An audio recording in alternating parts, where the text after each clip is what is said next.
नमस्कार विद्यार्थी मित्रांनो, गृह स्टुडंट्स या यूट्यूब चॅनलमध्ये आपणा सर्वांचे स्वागत आहे। आज आपण बघणार आहोत ग्रामसेवक कृषी घटक तांत्रिक वरचे 35 प्रश्न जे तुम्हाला येणाऱ्या परीक्षेमध्ये महत्त्वाचे ठरणार आहेत। त्यामुळे व्हिडिओ शेवटपर्यंत पाहायचा आहे। आतापर्यंत आपल्या गृह स्टुडंट्स या चॅनलच्या माध्यमातून कृषी घटक तांत्रिक या विषयावर आपण 125 प्लस व्हिडिओ अपलोड केलेले आहेत। तुम्हाला अवेलेबल होण्यासाठी त्यांची कृषी घटक तांत्रिक नावाची प्लेलिस्ट आहे, त्याची लिंक डिस्क्रिप्शनमध्ये दिलेली आहे। त्यावर क्लिक करून इथून मागील सर्व व्हिडिओ तुम्ही पाहू शकता। त्याचबरोबर या व्हिडिओची PDF तुम्हाला पाहिजे असेल तर गृह स्टुडंट्स या नावाने टेलिग्राम चॅनल आहे आणि त्याची लिंकसुद्धा मी तुम्हाला डिस्क्रिप्शनमध्ये दिलेली आहे। बरे मित्रांनो, चॅनलवर जर नवीन असाल तर लगेच आपल्या चॅनलला सबस्क्राईब करून घ्यायचं आहे, बेल आयकॉनला ऑलवर क्लिक करून घ्या। अशा प्रकारचे व्हिडिओ क्रिएट करण्यासाठी खूप मेहनत घ्यावी लागते विद्यार्थी मित्रांनो, तर व्हिडिओला लाईक नक्की करत चला। तर बघूया पहिला प्रश्न आजचा काय आहे। बघा, पहिला प्रश्न आहे विविध पिकांच्या किमान किमतीची शिफारस कोण करते। IMP प्रश्न आहे, बऱ्याच परीक्षांमधून रिपिटेशन झालेला प्रश्न आहे आणि 4 पर्याय तुमच्या समोर दिलेले आहे। काय? विविध पिकांच्या किमान किमतीची शिफारस कोण करते। बघा 4 पर्याय काय आहे? कृषी मूल्य आयोग, केंद्रीय कृषी मंत्रालय, राष्ट्रपती, पंतप्रधान। तर काय करायचं, यापैकी योग्य उत्तर तुम्हाला द्यायचं आहे। आजचा व्हिडिओ आपण काय करू, वन लाइनर पद्धतीने घेणार आहोत, त्यामुळे बाकीचे कन्सेप्ट आपण पाहणार नाही, फक्त उत्तर तुम्हाला सांगणार। तर काय उत्तर येईल, जर तुम्हाला उत्तर येत असेल तर तुम्ही सुद्धा काय करायचं, कमेंट बॉक्समध्ये त्याचं योग्य आन्सर द्यायचं आहे। विविध पिकांच्या किमान किमतीची शिफारस कोण करतं, कोण करतं मग बघा योग्य उत्तर काय येईल, तर त्याचं योग्य उत्तर येईल विद्यार्थी मित्रांनो पर्याय नंबर बी, केंद्रीय कृषी मंत्रालय। विविध पिकांच्या किमान किमतीची शिफारस कोण करतं, तर केंद्रीय कृषी मंत्रालय। पर्याय नंबर बी हा त्याचा योग्य उत्तर आहे। पुढचा प्रश्न आपण बघूया, द्राक्षामध्ये बिया नसण्याचे मुख्य कारण काय असते। व्हेरी IMP प्रश्न, 100% तुम्हाला याचं उत्तर माहीत असणं गरजेचं आहे। द्राक्षामध्ये बिया नसण्याचं मुख्य कारण काय असतं, काय असतं बघा 4 पर्याय तुमच्या समोर, भ्रूणपात, अनिषेकक फलन, अपूर्ण गुणन आणि परागणाची कमतरता। द्राक्षामध्ये बिया नसण्याचं मुख्य कारण काय असतं, पटापट कमेंटमध्ये उत्तर देत चालायचं। आणि एखाद्या प्रश्नाचं उत्तर जर माझ्याकडून गलत होत असेल तर त्याचं योग्य उत्तरसुद्धा तुम्ही काय करायचं, कमेंटमध्ये द्यायचं। सांगा मग या प्रश्नाचं उत्तर, पटापट उत्तर येऊ द्यायचे। द्राक्षामध्ये बिया नसण्याचे मुख्य कारण काय असतं, काय असेल मुख्य कारण, त्याचं अचूक उत्तर काय आहे, तर त्याचं अचूक उत्तर आहे बघा पर्याय नंबर बी, अनिषेक फलन। द्राक्षामध्ये बिया नसण्याचं मुख्य कारण काय आहे, तर अनिषेक फलन हे त्याचं मुख्य कारण आहे। पुढचा प्रश्न आपण बघूया, बेडूक कोणत्या इंद्रियामार्फत श्वसन करतो। विज्ञानावरचा प्रश्न आहे, परंतु आपल्याला तांत्रिकमध्ये अशा प्रकारचे प्रश्नसुद्धा विचारू शकतात। मग सांगा, बेडूक कोणत्या इंद्रियामार्फत श्वसन करतो, कोणत्या इंद्रियामार्फत श्वसन करतो। बेडूक हा कोणता प्राणी हेही तुम्हाला माहिती आहे, उभयचर प्राणी आहे, कारण तो जमिनीवर बी राहतो आणि पाण्यामध्ये सुद्धा आढळतो। तर तो कोणत्या इंद्रियामार्फत श्वसन करतो हे तुम्हाला प्रश्न विचारलेले। 4 पर्याय तुमच्या समोर दिलेले आणि योग्य उत्तर तुम्हाला द्यायचं आहे। बघा पर्याय काय मी तुम्हाला वाचून दाखवतो, फुफ्फुस आहे, त्वचा आहे, अ व ब आणि यापैकी नाही, असे 4 पर्याय तुम्हाला दिलेले। यापैकी काय करायचं, तुम्हाला योग्य उत्तर कमेंटमध्ये पाठवायचे। मग कोणत्या इंद्रियामार्फत श्वसन करतो बेडूक, द्या उत्तर, द्या उत्तर देत चालायचं आहे। उत्तर चुकलं तरी चालेल, परंतु काय करायचं, उत्तर देण्याचा प्रयत्न करायचा आहे। बेडूक कोणत्या इंद्रियामार्फत श्वसन करतो, योग्य आणि अचूक उत्तर काय असेल याचं, या प्रश्नाचं योग्य उत्तर आहे बघा पर्याय नंबर सी, अ आणि ब, म्हणजे फुफ्फुसामार्फत आणि त्वचामार्फत या दोन्ही इंद्रियामार्फत बेडूक काय करतो, श्वसन करतो। पुढचा प्रश्न आपण बघूया, मिरचीमधील तिखटपणामधील मुख्य घटक काय असतो। मिरची आहे, सर्वांना माहिती आहे, सर्वांच्या घरामध्ये मिरची आपल्याला आढळते। या मिरचीमध्ये जो तिखटपणा असतो तो ह्या तिखटपणामधील मुख्य घटक काय असतो, तिखटपणा कशामुळे येतो असा प्रश्न तुम्हाला विचारला गेला असेल। नाहीतर आपली व्हिडिओ सिरीज आहे, प्लेलिस्ट आहे, इथून पाठीमागचे सर्व व्हिडिओ त्या प्लेलिस्ट मी समाविष्ट केलेले, तिची लिंक डिस्क्रिप्शनमध्ये, तिला तुम्ही क्लिक करून पाहू शकता। या विषयावर विश्लेषणाच्या माध्यमातून मी व्हिडिओ टाकलेले की मिरचीला तिखटपणा कशामुळे येतो, तर त्याचं उत्तर तुम्ही मला काय करा, कमेंटमध्ये द्या. आणि इथं प्रश्न काय विचारला गेलेला आहे, मिरच्यामधील तिखटपणामधील मुख्य घटक काय असतो. तिखटपणामधील मुख्य घटक विचारलेला आहे तुम्हाला. काय असेल मग मुख्य घटक. आणि जर हाच प्रश्न फिरून विचारला तर मिरचीला तिखटपणा कशामुळे येतो, तर ह्या दोन्हीचंही उत्तर काय असेल, एकच असेल. तुम्हाला समजलं असेल. त्याचं उत्तर काय आहे, पर्याय नंबर सी. काय, कॅप्सिसिन. तिखटपणामधील, मिरचीच्या तिखटपणामधील मुख्य घटक कोणता आहे, तर कॅप्सिसिन हा आहे. आणि जर प्रश्न तुम्हाला विचारला की मिरचीला तिखटपणा कशामुळे येतो, तर ते सुद्धा त्याचंही उत्तर तेच असेल. पुढचा प्रश्न आपण बघूया. तुरीचे शास्त्रीय नाव काय आहे. एकदम सिंपल प्रश्न आहे, 5 नंबरचा प्रश्न आहे. 4 पर्याय तुमच्यासमोर आहे आणि उत्तर काय करायचं आहे, तुम्हाला द्यायचं आहे. तुरीचं शास्त्रीय नाव काय. मला असं वाटतं हा प्रश्न आत्ताच 2-4 व्हिडिओच्या पाठीमागच्या ह्याच्यातच रिपीट झालेला आहे, येऊन गेलेला आहे. तुरीचं मुख्य शास्त्रीय नाव काय. तुम्ही जर ते व्हिडिओ पाहिले असतील तर तुम्हाला या प्रश्नाचं उत्तर नक्की येईल. तरी विद्यार्थी मित्रांनो, अजूनपर्यंत तुम्ही जर आपल्या ग्रो स्टुडंट्स या यूट्यूब चॅनलला जर सबस्क्राईब केलं नसेल किंवा तुम्ही चॅनलवर नवीन असाल तर आपल्या चॅनलला नक्की सबस्क्राईब करून घ्या. पुढील व्हिडिओचं नोटिफिकेशन पाहण्यासाठी बेल आयकॉनला ऑलवर सिलेक्ट करून ठेवा. आणि व्हिडिओ आवडत असेल तर त्याला लाईक नक्की करत चला. बघा तुरीचे शास्त्रीय नाव काय आहे. मग 4 पर्याय, कझनस कजान, सिसर एरेंटिनम, ओरियाझा, सटायवा आणि झिमेज. काय आहे मग तुरीचं शास्त्रीय नाव. बरोबर 100% विद्यार्थ्यांनी उत्तर द्यायचा प्रयत्न करा आणि तुम्हाला त्याचं उत्तर आलंही असेल. काय आहे, पर्याय नंबर 1 ये, कझानस कजान. हे काय आहे, तुरीचं शास्त्रीय नाव आहे. काय शास्त्रीय नाव, कझानस कजान हे तुरीचं शास्त्रीय नाव आहे. पुढचा प्रश्न आपण बघू. ध्वनीची तीव्रता मोजण्यासाठी या उपकरणाचा वापर केला जातो. ध्वनीची तीव्रता मोजण्यासाठी कोणत्या उपकरणाचा वापर केला जातो. बघा 4 उपकरणं तुमच्यासमोर दिलेली. कोणता आहे, ऑडिओमेट्री, क्रोनीमीटर, ऑडिओमीटर आणि चौथा पर्याय काय आहे, चौथा पर्याय यापैकी नाही. तर तुम्हाला काय करायचं आहे, योग्य उत्तर द्यायचे. कोणता प्रश्न आहे, ध्वनीची तीव्रता मोजण्यासाठी कोणत्या उपकरणाचा वापर केला जातो. ते 4 जे उपकरण, 3 उपकरणं तुम्हाला दिलेले, चौथा पर्याय यापैकी नाही असं दिलेलं आहे. 3 उपकरणं तुम्हाला दिलेली आहे आणि त्यापैकी तुम्हाला काय करायचं, योग्य उत्तर आपल्याला कमेंटमध्ये द्यायचे. फटाफट प्रश्नाचे उत्तर देण्याचा प्रयत्न करत चला. कमेंटमध्ये उत्तर द्या. सर्व विद्यार्थ्यांनी उत्तर द्यायचा प्रयत्न करा. ध्वनीची तीव्रता मोजण्यासाठी या उपकरणाचा वापर केला जातो. कोणत्या उपकरणाचा वापर केला जातो, ध्वनीची तीव्रता मोजायची. मग आपण ध्वनीला इंग्लिशमध्ये काय म्हणणार, याच्यावरून सुद्धा तुम्ही तर्क लावू शकता. योग्य आणि अचूक उत्तर काय विद्यार्थी मित्रांनो, पर्याय नंबर सी. काय, ऑडिओ मीटर. ध्वनीची तीव्रता, ऑडिओ मीटर. लक्षात आलं. पुढचा प्रश्न. मादी फुलांना प्रेरित करण्यासाठी कोणते वनस्पती वाढीचे नियंत्रक वापरले जाते. IMP प्रश्न आहे. प्रश्नाचं उत्तर तुम्हाला येणं जरुरी आहे. काय प्रश्न आहे बघा, मादी फुलांना प्रेरित करण्यासाठी कोणते वनस्पती वाढीचे नियंत्रक वापरले जाते. बघा पर्याय पहा काय, GA3, AA, सायटोकिनिन, त्यानंतर मोलिस हायड्रोझाईड. मादी फुलांना प्रेरित करण्यासाठी कोणते वनस्पती वाढीचे नियंत्रक वापरले जाते. पटापट उत्तर द्या विद्यार्थी मित्रांनो. सर्वांना या प्रश्नाचं उत्तर यायला पाहिजे. कमेंटमध्ये उत्तर द्या आणि व्हिडिओला लाईक नक्की करत चला. मादी फुलांना प्रेरित करण्यासाठी कोणते वनस्पती वाढीचे नियंत्रक वापरले जाते. पर्याय नंबर ए, GA3. कोणतं वनस्पती वाढीचं नियंत्रक वापरलं जातं, तर GA3 हे त्याचं नाव आहे. पर्याय नंबर 1 हे त्याचं उत्तर आहे. पुढचा प्रश्न आपण बघूया. क्षपन अभिक्रिया होत असताना कोणते यश संयुग तयार होते. क्षपन अभिक्रिया होत असताना कोणते यश संयुग तयार होते. 8 नंबरचा प्रश्न आहे. 4 पर्याय तुमच्या समोर आहे आणि योग्य उत्तर काय करायचं आहे, तुम्हाला द्यायचं आहे. काय असेल या 4 पर्यायापैकी योग्य उत्तर.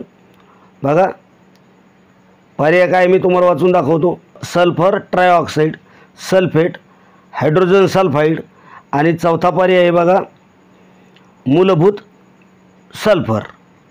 तर या 4 पर्यायापैकी काय करायचं आहे, योग्य पर्यायाचं उत्तर तुम्हाला पाठवायचं आहे। प्रश्न पहा काय, क्षपण अभिक्रिया होत असताना कोणते एस संयुग तयार होते? काय उत्तर असेल योग्य? योग्य उत्तर आहे बघा त्याचं पर्याय नंबर सी, हायड्रोजन सल्फाइड। कोणतं संयुग तयार होतं? Hydrogen sulphide. सी नंबर हे त्याचं काय आहे? योग्य उत्तर आहे। पुढचा प्रश्न बघा, खालीलपैकी कोणते उपकरण बाष्पीभवन मोजण्यासाठी वापरले जाते? बघा रिपिटेशनमध्ये प्रश्न आहे, कारण तुमची रिव्हिजन व्हावी या दृष्टिकोनातून आपण काय केलेलं आहे, व्हिडिओ बनवलेला आहे। खालीलपैकी कोणते उपकरण बाष्पीभवन मोजण्यासाठी वापरले जात नाही? बाष्पीभवन मोजण्यासाठी वापरले जात नाही असा प्रश्न केलेला आहे। कारण काय, पेपर सोडत असताना पहिला प्रश्न नीट वाचायचा, नाही तर आपण काय वाचलं, खालीलपैकी कोणते उपकरण बाष्पीभवन मोजण्यासाठी वापरले जाते, असंही आपण गडबडी वाचताना आपल्याकडून होऊन जातं। आणि आपण त्याचं योग्य उत्तर जरी दिलं तर काय होतं, त्या ठिकाणी आपला प्रश्न चुकला जातो, आपला मार्क चालला जातो। त्यासाठी काय करायचं, प्रश्न नीट वाचायचा, त्याचे पर्यायसुद्धा व्यवस्थित वाचून घ्यायचे आणि नंतरच उत्तरावर टिक मार्क करायची। बघा कोणतं आहे मग उपकरण की जे बाष्पीभवन मोजण्यासाठी वापरलं जात नाही? पर्याय पहा, USW, बी ओपन पॅन वर्ग म्हणतो आपण त्याला, संकेत स्क्रीन, त्यानंतर लायसीमीटर आणि त्यानंतर युपिरीमीटर। मग कोणतं उपकरण आहे की जे बाष्पीभवन मोजण्यासाठी वापरलं जात नाही? काय योग्य उत्तर असेल विद्यार्थी मित्रांनो? पटापट कमेंटमध्ये उत्तरं द्यायचा प्रयत्न करत चला। कोणतं उपकरण की ज्यांनी बाष्पीभवन मोजले जात नाही? त्याचं योग्य उत्तर आहे बघा पर्याय नंबर सी, लायसीमीटर। कोणतं? लायसीमीटर। पुढचा प्रश्न आपण बघूया, पिकावर सतत आढळून येणारी कीड कोणती? पिकावर सतत आढळून येणारी कीड कोणती? पर्याय काय आहे बघा, 4 पर्याय तुमच्या समोर दिले, नियमित कीड, अधूनमधून येणारी कीड, हंगामी कीड आणि ठराविक प्रदेशात अनियमितपणे येणारी कीड। प्रश्नातच उत्तर मिळतं तुम्हाला, थोडा विचार करायची गरज नाही आहे। काय प्रश्न आहे, नीट प्रश्न वाचताना बरोबर तुम्हाला उत्तर मिळेल। काय, पिकावर सतत आढळून येणारी, सतत म्हणजे हमेशा सतत आढळून येणारी कीड। मग आता सततला कोणता पर्याय येईल बघा, नियमित कीड, अधूनमधून येणारी कीड, हंगामी कीड किंवा ठराविक प्रदेशात अनियमितपणे येणारी कीड। योग्य उत्तर 100% विद्यार्थ्याला समजलं असेल, पर्याय नंबर 1, नियमित कीड। सतत आढळून येणारी कीड म्हणजे काय, तिला काय म्हटलं जाईल? नियमित कीड असं त्याला म्हटलं जाईल, म्हणून त्याचं योग्य उत्तर काय, पर्याय नंबर ए। पुढचा प्रश्न आपण बघूया। तरी विद्यार्थी मित्रांनो, अजूनपर्यंत तुम्ही आपल्या ग्रो स्टुडंट्स या यूट्यूब चॅनलला सबस्क्राईब केलं नसेल तर नक्की सबस्क्राईब करून घ्यायचं। व्हिडिओ आवडत असेल तर त्याला लाईक नक्की करायचं आणि आपल्या विद्यार्थी मित्रमैत्रिणींमध्ये व्हिडिओ काय करायचं, शेअर करत चालायचं। तसेच या व्हिडिओची तुम्हाला जर PDF पाहिजे असेल तर आपलं ग्रो स्टुडंट नावाचं टेलिग्राम चॅनल आहे, त्याची लिंक मी तुम्हाला डिस्क्रिप्शनमध्ये देत आहे, त्यामध्ये सहभागी व्हा आणि या व्हिडिओची आणि येथून पाठीमागं जे बी आपण व्हिडिओ टाकले त्याच्या PDF फ्री ऑफ कॉस्ट म्हणजे फ्रीमध्ये तुम्हाला भेटून जातील। तर कोणती कीड आहे बघा, ही प्रश्न घेतलेला आपण, पायरीला ही कीड मुख्यतः पुढीलपैकी कोणत्या एका पिकावर दिसून येते? पायरीला म्हटलं की तुम्हाला त्या प्रश्नाचं उत्तर यायला पाहिजे, कारण आपण कीड, पिकावर पडणारी कीड आणि त्यावरील उपाययोजना असा सेपरेट व्हिडिओ अपलोड केलेला आहे। मग तुम्ही सांगा, पायरीला ही कीड मुख्यतः कोणत्या एका पिकावर दिसून येते? 4 पर्याय काय बघा, ऊस आहे, भुईमुग आहे, कांदा आहे आणि बाजरी आहे। मग पायरीला कशावर दिसते तुम्हाला? याचं योग्य उत्तर आहे पर्याय नंबर ए, ऊस। पायरीला ही कीड ऊस या पिकावर काय होतं, आपल्याला दिसून येते। पुढचा प्रश्न आपण बघूया, तांदळातील सोंडे या अवस्थेत नुकसानदायी असतात।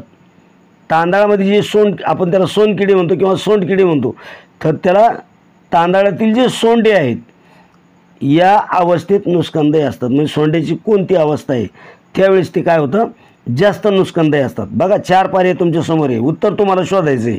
फक्त आळी, फक्त प्रौढ, त्यानंतर तिसरा पर्याय आहे फक्त आळी व प्रौढ फक्त, आणि वरीलपैकी कोणतेही नाही। तर बघा सोंडे कोणत्या अवस्थेमध्ये जास्त नुकसानदायी असतात? तर त्याचं योग्य उत्तर आहे पर्याय नंबर सी, फक्त आळी आणि प्रौढ ही जी अवस्था असते सोंडेची हे काय असतं, जास्त अपायकारक असतात.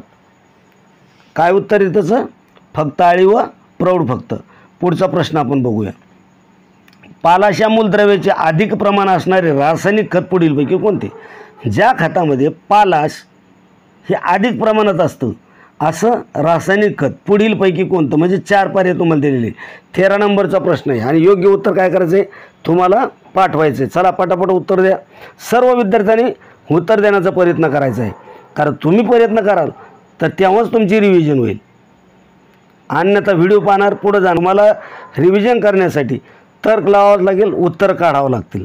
पालाश या द्रव्याचे अधिक प्रमाण असणारे रासायनिक खत पुढीलपैकी कोणते? बघा 4 पर्याय काय आहे? पोटॅशियम अमोनियम नायट्रेट, त्यानंतर सल्फेट ऑफ पोटॅश आणि म्युरेट ऑफ पोटॅश, आणि चौथा पर्याय आहे पोटॅशियम नायट्रेट. योग्य उत्तर काय आहे त्याचं? प्रश्न पुन्हा नीट वाचा आणि नंतर उत्तर शोधा. पालाश या द्रव्याचे अधिक प्रमाण असणारे रासायनिक खत पुढीलपैकी कोणतं? तर त्याचं योग्य उत्तर आहे पर्याय number C, muriate of potash. काय उत्तर आहे? म्युरेट ऑफ पोटॅश हे त्याचं योग्य उत्तर आहे. पुढचा प्रश्न आपण बघूया. जर मृदा नमुन्याची विश्लेषणात्मक माहिती म्हणजे PS 7.5, EC 5.5, DSM आणि विनिमय योग्य सोडियम टक्केवारी 12 असल्याचे दर्शवित असेल तर ती मृदा कोणत्या श्रेणीखाली गरबद्ध केली जाऊ शकते? प्रश्न व्यवस्थित वाचा, समजून घ्या आणि मग उत्तर काढा. जर मृदा नमुन्याची विश्लेषणात्मक माहिती समजा PS 7.5 आहे, ES 5.5, DCM आहे आणि विनिमययोग्य सोडियम टक्केवारी 12 असल्याचे दर्शवित असेल तर ती मृदा कोणत्या श्रेणीखाली गरबद्ध केली जाऊ शकते? 4 पर्याय पहा काय?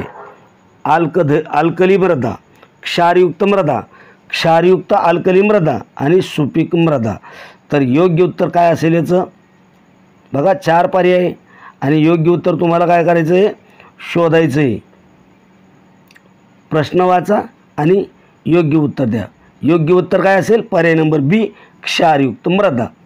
कोणती? जर मृदा नमुन्याची विश्लेषणात्मक माहिती काय आहे? PS 7.5 आहे, ES 5.5, DSM आहे आणि सोडियम टक्केवारी किती आहे? 12 असल्याचे दर्शवित असेल तर ती मृदा कोणती आहे? क्षारयुक्त मृदा असं तिला आपण म्हणू शकतो. पर्याय नंबर बी हे त्याचं उत्तर आहे. पुढचा प्रश्न आपण बघूया. दुधाचा महापूर ही योजना भारतात प्रथम केव्हा सुरू झाली? दुधाचा महापूर ही जी योजना आहे ती भारतामध्ये केव्हा सुरू झाली? बघा 4 पर्याय तुमच्यासमोर आणि योग्य उत्तर तुम्हाला द्यायचं आहे. दुधाचा महापूर ही योजना भारतात प्रथम केव्हा सुरू झाली? 1961, 1965, 1971 आणि चौथा पर्याय 1975. तर यापैकी योग्य उत्तर तुम्हाला शोधायचं आहे. दुधाचा महापूर ही जी योजना आहे भारतात केव्हा सुरू झाली? योग्य उत्तर आहे पर्याय नंबर सी, 1971ला. दुधाचा महापूर ही जी योजना आहे भारतामध्ये 1971 पासून सुरू झालेली. पुढचा प्रश्न बघूया. रताळ्यावरील व्रणांचे कारण हे असते. रताळ्यावरील व्रणांचे कारण हे असते. रताळ्यावर जे डाग पडते, व्रण पडतात, त्या व्रणांचं कारण काय असेल असं त्याने आपल्याला विचारलेलं आहे आणि 4 पर्याय तुम्हाला दिलेले. बघा काय काय? जीवाणू, बुरशी, ॲक्झिनोमायसेट्स आणि शेवाळ. तर योग्य उत्तर काय आहे त्याचं? पटकन उत्तर द्या आणि सर्वांनी उत्तर देण्याचा प्रयत्न करत चला. आणि काही जर शंका असतील तर त्या कमेंटमध्ये कळवत चला आणि व्हिडिओला लाईक नक्की करत चला. तर काय आहे याचं उत्तर? कशाचं उत्तर विचारलं तुम्हाला? रताळ्यावरील व्रणांचे कारण विचारलेले. कोणतं कारण असतं? रताळ्यावर जे डाग पडतात त्याचं कारण काय असतं? तर ॲक्टिनोमायसेट्स हे जे पर्याय नंबर सी हे त्याचं योग्य उत्तर आहे. पुढचा पर्याय बघा. सेंद्रिय पदार्थाचे उत्पत्ती स्थान काय आहे? सेंद्रिय पदार्थ. आता सेंद्रिय पदार्थ कोणते हे तुम्हाला माहीत असेल, मग त्याचं उत्पत्ती स्थान तुम्हाला इथं विचारलेलं आहे. सेंद्रिय पदार्थाचं उत्पत्ती स्थान कोणतं आहे किंवा काय आहे? बघा, रासायनिक शैलापक्षे, त्यानंतर मृदेतील सूक्ष्मजीव, त्यानंतर तृणभक्षी, त्यानंतर भूजल. सेंद्रिय पदार्थाचे उत्पत्ती स्थान. काय असेल योग्य उत्तर? आपण जे व्हिडिओ टाकलेले आणि त्याच्यावर विश्लेषण केलेलं आहे त्यामध्ये तुम्हाला मी सांगितलेलं आहे उत्पत्ती स्थान काय आहे सेंद्रिय पदार्थाचं. तर त्याचं योग्य उत्तर आहे पर्याय नंबर बी, मृदेतील सूक्ष्मजीव. मृदेमध्ये जे सूक्ष्मजीव असतात ते काय आहे? सेंद्रिय पदार्थाचे उत्पत्ती स्थान आहे. पुढचा प्रश्न आपण बघूया. पुढीलपैकी कोणत्या जनावरांच्या दुधात घृतांशाचे म्हणजे फॅटचे प्रमाण जास्त असते? पुढीलपैकी 4 तुम्हाला पर्याय दिलेले आणि त्यापैकी कोणत्या जनावराच्या दुधात घृतांशाचे प्रमाण जास्त असते? बघा, जर्सी संकरित गाय, गावठी गाय, म्हैस आणि चौथा पर्याय गीर गाय. तर यापैकी स्निग्धांशाचं प्रमाण सर्वात जास्त कोणाच्या दुधामध्ये असतं? काय उत्तर येईल त्याचं? पटकन उत्तर द्यायचा प्रयत्न करा कमेंटमध्ये. चला पटापटा उत्तर द्या. सर्व विद्यार्थ्यांना उत्तर द्यायचे. पुढीलपैकी कोणत्या जनावराच्या दुधात घृतांशाचे म्हणजे फॅटचे प्रमाण जास्त आहे? काय उत्तर येईल? सर्वांना उत्तर आलं असेल त्याचं. पर्याय सी, म्हैस. म्हैस या जनावराच्या दुधात घृतांशाचे प्रमाण काय असतं? जास्त असतं. पुढचा प्रश्न बघा. साठीच्या पीक प्रकारातील शुद्धता राखण्यासाठी विलगीकरण अंतर किमान 200 मीटर असणे आवश्यक आहे. प्रश्न समजून घ्या. साठीच्या पीक प्रकारातील शुद्धता राखण्यासाठी विलगीकरण अंतर किमान 200 मीटर असणे आवश्यक आहे. बघा, मग ते कोणतं बियाणं आहे? कोणता पिकाचा प्रकार आहे? फक्त पायाभूत बियाणे, फक्त पैदासकार बियाणं, प्रमाणित बियाणं किंवा वरीलपैकी सर्व. तर कोणत्या बियाणाची म्हणजे साठीच्या पीक प्रकारातील शुद्धता राखण्यासाठी विलगीकरण अंतर किमान 200 मीटर असणं आवश्यक आहे? तर कोणतं येते? पर्याय नंबर ए, फक्त पायाभूत बियाण्यासाठी. साठीच्या पीक प्रकारातील शुद्धता राखण्यासाठी विलगीकरण अंतर किमान 200 मीटर असणे आवश्यक आहे. तर कोणतं बियाणं येते? पर्याय नंबर ए, फक्त पायाभूत बियाण्यासाठी. पुढचा प्रश्न आपण बघूया. कोणत्या पिकामध्ये प्रथिनाचे प्रमाण सर्वात जास्त असते? कोणत्या पिकामध्ये प्रथिनाचं प्रमाण? प्रथिनं म्हटलं की तुम्हाला समजून गेलं असेल की कोणत्या पिकामध्ये. 4 पर्याय बी पहा तुमच्यासमोर काय दिलेले. गहू आहे, मूग आहे, सोयाबीन आहे, तांदूळ आहे. प्रथिनाचं प्रमाण विचारलं जातं आणि सर्वात जास्त मग कोणत्या पिकात असू शकतं? तर्क लावा, अंदाज लावा आणि प्रश्नाचं उत्तर पटकन कमेंटमध्ये देऊन टाका. तर त्याचं योग्य उत्तर आहे पहा, अचूक आणि योग्य उत्तर आहे पर्याय नंबर सी, सोयाबीन. कोणत्या पिकामध्ये प्रथिनेचं प्रमाण सर्वात जास्त असतं? तर सोयाबीन या पिकामध्ये प्रथिनेचं प्रमाण सर्वात जास्त असतं. पुढचा प्रश्न पहा. ओझोला हे जैविक खत आहे कारण त्यात काय आहे?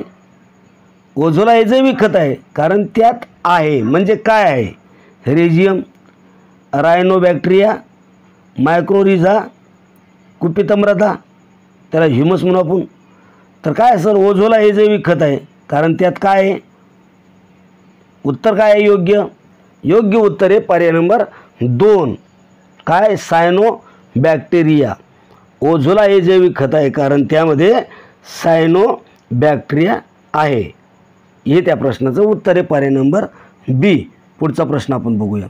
कोणत्या सिंचन पद्धतीत जमिनीचा ओलावा नेहमी वापसामध्ये ठेवला जातो? कोणत्या सिंचन पद्धतीमध्ये जमिनीचा ओलावा नेहमी कशात ठेवला जातो? वापसामध्ये ठेवला जातो. अशी कोणती सिंचन पद्धत आहे? चला योग्य उत्तर येऊ द्या बरं, कमेंटमध्ये येऊ द्या. कोणत्या सिंचन पद्धतीत जमिनीचा ओलावा नेहमी वापसामध्ये ठेवला जातो? वापसा कशाला म्हणते हे तुम्हाला सगळ्यांना माहीत असेल कारण आपण सर्व काय आहे शेतकऱ्याची मुलं आहोत आणि त्यामुळे आपल्याला या गोष्टी बारीक सारीक गोष्टी माहीत असणं आवश्यक आहे. नसेल माहीत तर आपल्या व्हिडिओची सिरीज तुम्ही पाहत चला. त्यामधून मी तुम्हाला कृषी घटक आणि कृषी तांत्रिक या 2 विषयावर सर्व तुमचा अभ्यास करून घेणार आहे. बघा 5000+ प्रश्न आपण या सिरीजमध्ये टाकणार आहोत. बघा कोणत्या सिंचन पद्धतीमध्ये मग नेहमी वापसामध्ये ठेवला जातो? तर योग्य उत्तर आहे त्याचं पर्याय नंबर ए, ठिबक सिंचन. कोणत्या सिंचन पद्धतीत जमिनीचा ओलावा नेहमी वापसामध्ये ठेवला जातो? तर ठिबक सिंचन या पद्धतीमध्ये जमिनीचा ओलावा नेहमी वापसामध्ये ठेवला जातो. पुढचा प्रश्न बघा. HD 4205 म्हणजेच वाण विचारलेलं आहे तुम्हाला, गव्हाचा वाण आहे. HD 4205 म्हणजे कोणता वाण आहे? कल्याण सोना आहे का सोनालिका आहे का मालविका आहे का बक्षी आहे? तर बघा याचं उत्तर तुम्हाला मिळालं पाहिजे आणि तुम्हाला येतही असेल कारण तुम्ही हुशार विद्यार्थी आहात. ह्याचं उत्तर देणं तुम्हाला काय अड नाही. HD 4205 म्हणजेच काय येईल? योग्य उत्तर द्यायचं आहे पर्याय नंबर बी, सोनालिका. HD 4205 म्हणजे कोणत्या गावाची जाते? सोनालिका. सोनालिका म्हणतो आपण त्याला. ती कोणती जाते? HD 4205. पुढचा प्रश्न, डांगी ब्रीड हे मूळचे डायटॅश या राज्यातील आहे. डांगी ब्रीड, डांगीची जी जात आहे, जी ब्रीड आहे ती मुख्यत्वे कोणत्या राज्यातील आहे? बघा, गुजरात, आंध्र प्रदेश, राजस्थान, महाराष्ट्र. कारण असे प्रश्न तुम्हाला काय होतं, जोड्या लावायला सुद्धा येऊ शकते, किंवा आपण जसं विचारला असा, किंवा एका वाक्यामध्ये कशाही प्रकारे हिंडून फिरून प्रश्न तुम्हाला पडला जातो. मग काय विचारलेलं या प्रश्नामध्ये? डांगी ब्रीड हे मूळचे डायटॅश या राज्यातील आहे. 4 राज्य तुम्हाला दिलेले, त्यापैकी तुम्हाला काय करायचं आहे? योग्य उत्तर द्यायचं आहे. योग्य उत्तर काय असेल याचं? बरोबर उत्तर आहे त्याचं पर्याय number D, Maharashtra. Dangi breed हे मूळचे महाराष्ट्र या राज्यातील आहे. पुढचा प्रश्न आपण बघूया. सामान्यतः गव्हास पाण्याच्या डॅश पाळ्या द्याव्या लागतात. सामान्यतः कमीत कमी आणि जास्तीत जास्त गव्हाच्या पिकाला पाण्याच्या किती पाळ्या द्याव्या लागतात? बघा, 2 ते 3, 4 ते 5, 7 ते 8, 9 ते 10. काय उत्तर असेल त्याचं? योग्य उत्तर तुम्ही कमेंटमध्ये देण्याचा प्रयत्न करायचा, कारण तुमच्या जेवढ्या कमेंटमध्ये मला उत्तर कळतील त्याच्यावर मला अंदाज बांधला जातो की तुमचा अभ्यास कितपत चालू आहे. बघा, सामान्यतः गव्हास पाण्याच्या किती पाळ्या द्याव्या लागतील? पर्याय नंबर ए, 2 ते 3 पाळ्या द्याव्या लागतात. 2 ते 3 हे त्याचं योग्य उत्तर आहे. पुढचा प्रश्न बघा.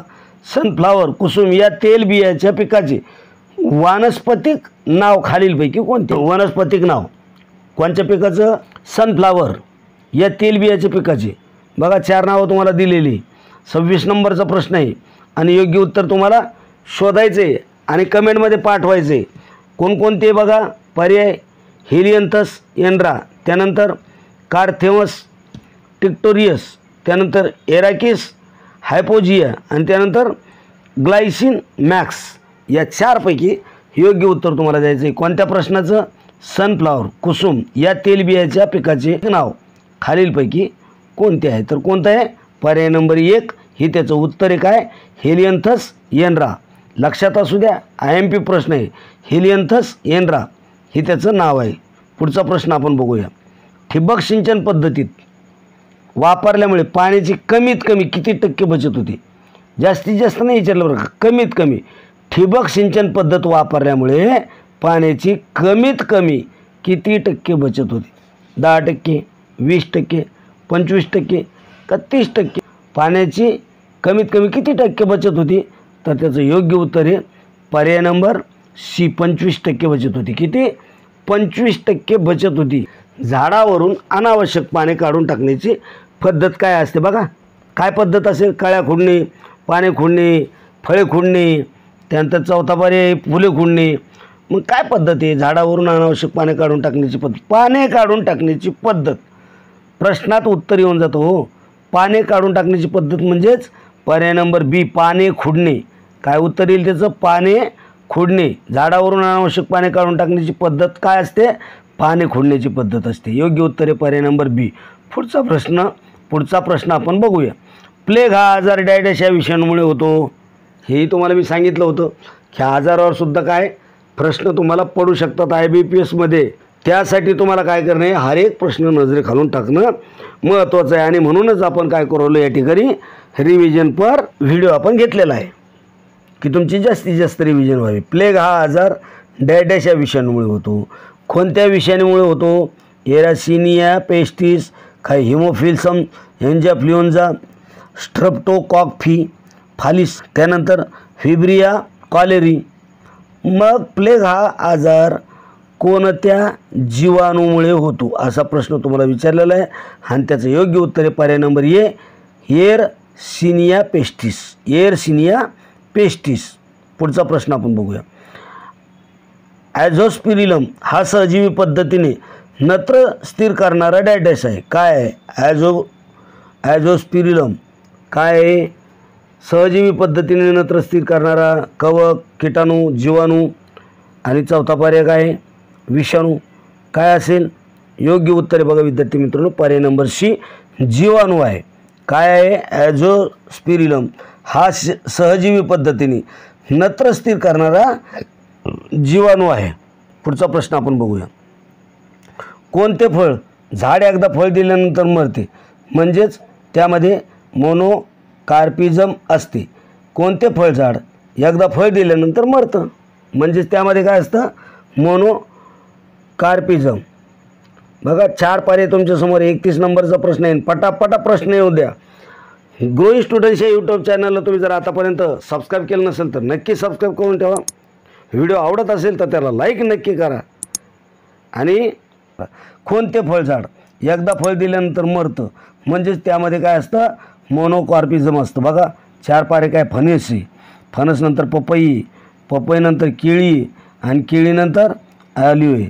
तर कोणतं फळपीक येते, त्याचं योग्य उत्तर आहे पर्याय नंबर सी, केळी. केळीला काय करावं लागतं, पहिलं पीक घेतल्यानंतर काढून टाकावं लागतं. पुढचा प्रश्न आपण बघूया. DOTS ही उपचार पद्धती या डॅडॅश रुग्णाकरता दिली जाते. DOTS त्याला आपण डॉट्स बी म्हणतोय. ही जी पद्धती आहे, ही पद्धती या डॅडॅश रुग्णाकरता म्हणजे कोणत्या रुग्णाकरता दिली जाते. बघा हिवताप, हत्तीरोग, कुष्ठरोग, क्षयरोग. कोणत्या रोगासाठी काय डॉट्स ही उपचार पद्धती रुग्णाला दिली जाते. योग्य उत्तर आहे पर्याय नंबर डी, क्षयरोग. तरी विद्यार्थी मित्रांनो, आजच्या व्हिडिओमध्ये आपण याच ठिकाणी थांबणार असू. काही कमेंट असतील तर नक्की कमेंट बॉक्समध्ये द्या. व्हिडिओ आवडला असेल तर त्याला लाईक नक्की करा. आपल्या ग्रोइंग स्टुडंट्स या यूट्यूब चॅनलला सबस्क्राईब नक्की करून ठेवा आणि बेल आयकॉनला तर वाजायचं बिलकुलच विसरू नका. त्यानंतर प्लेलिस्ट आहे, त्याची लिंक तुम्हाला डिस्क्रिप्शनमध्ये देत आहे. 135+ व्हिडिओ आपण आपल्या चॅनलच्या माध्यमातून ग्रामसेवक तांत्रिक या विषयावर, आपण कृषी घटक आणि तांत्रिक या विषयावर अपलोड केलेले. तर विद्यार्थी मित्रांनो, भेटूया उद्याच्या व्हिडिओमध्ये. तोपर्यंत जय हिंद, जय महाराष्ट्र.